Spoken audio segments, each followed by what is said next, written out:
Hello, I wanted to do a quick little video, kind of show you what I do when having many color changes in the weft.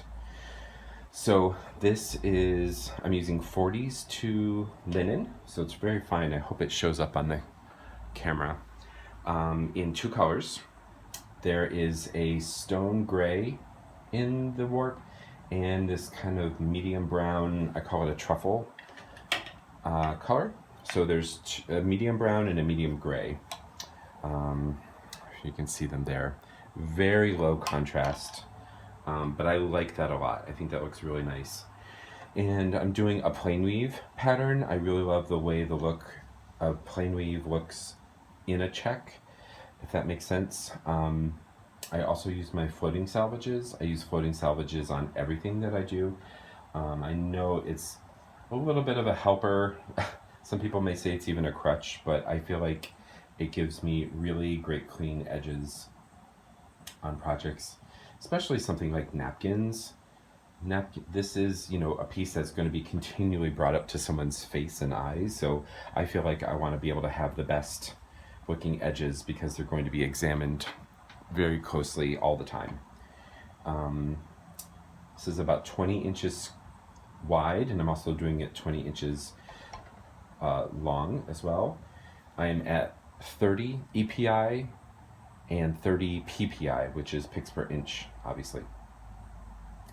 30 EPI is a little bit more open than what you would normally have for a 40s 2 linen, but I think the drape is very nice. I did a little swatch and washed it and it came out really nice, so I hope it's going to come out great. I did this dark border around the edge on both sides, and then this field in the middle has a checker pattern. There'll also be that dark border at the top and the bottom. And it'll almost look like a frame. So I'll show you what I do. So instead of cutting the linen every time for every color change, I keep them attached and run the salvage I'm not using up the side of the project. And so what I've done is I have a hook up here. I don't know if you can see this hook. This is a little hook I got for my loom, and I just put a shuttle in there. This loom does not have a castle, otherwise I would just put the additional shuttle up at the top. And if you can see here, I'm almost done with this project. I'm on my 6th napkin, and then I will do a little fabric swatch for my weaving notebook after this. So my next color is the stone color, and I'll show you how I carry that up. So here is the shuttle or the material attached to the shuttle that I'm not using, my floating salvage, and this is my active linen. So just the down and back, and then I'm going to start trapping that underneath there.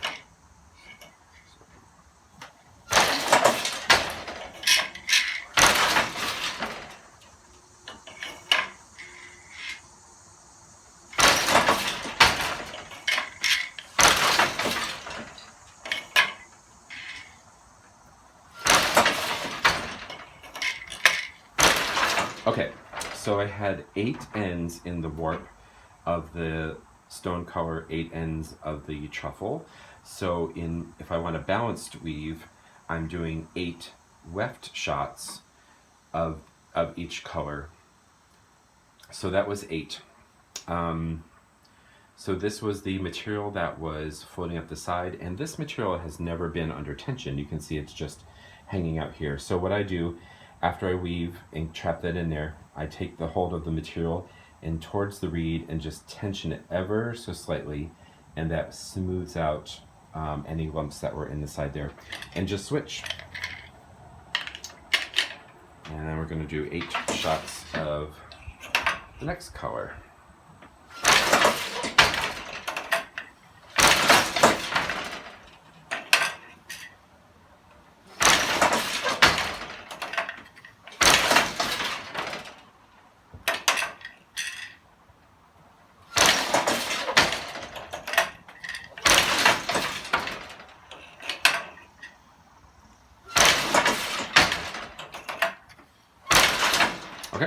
So that was another 8 picks. So this is the material that was not under tension, so I'm going to grab it and just ever so slightly tension it towards the reed. And you see, I don't know if you can see that from there, that makes it just smooths it out and makes it look really fantastic. I'm going to do another one with close-ups.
So another thing I like to use is a linen tester, and I have mine here. These are really inexpensive.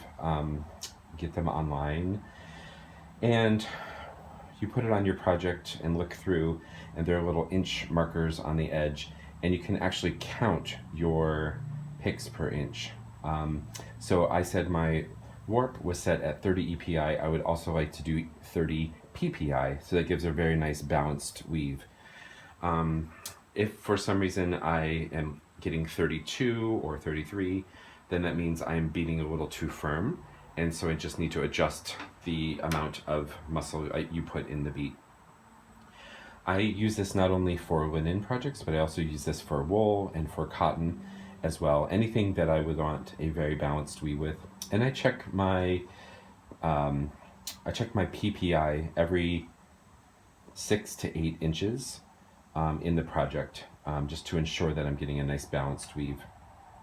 So these are really great to get and really great to use.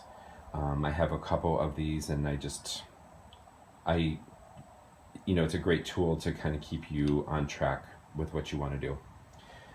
Also using a temple. I use a temple on almost every project. This is a temple that I refinished the wood and had the metal pieces powder coated just to give it a little more visual interest, a little more of my aesthetic.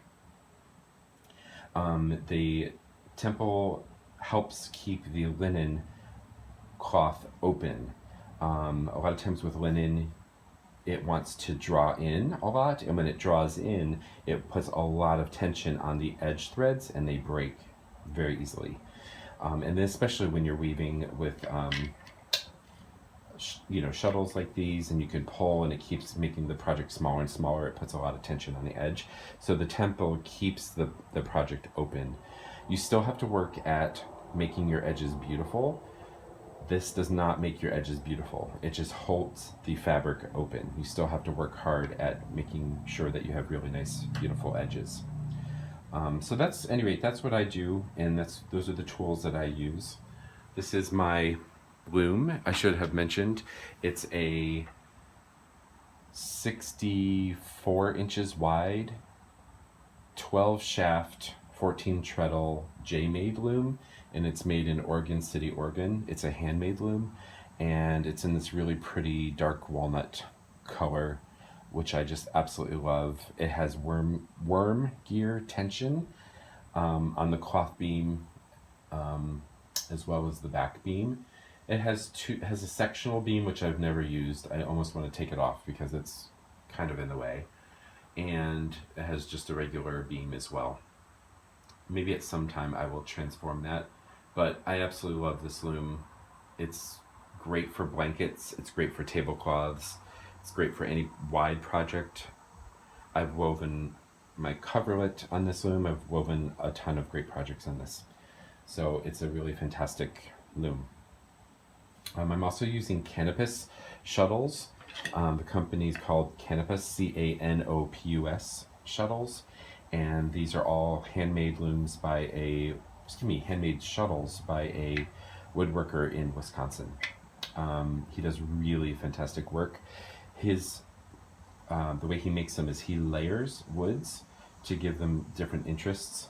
So it looks like a bird's eye maple, followed by like a walnut, and then this is a satin maple, which is just beautiful. I'm not sure if the camera can see this, but this middle band is just really beautiful.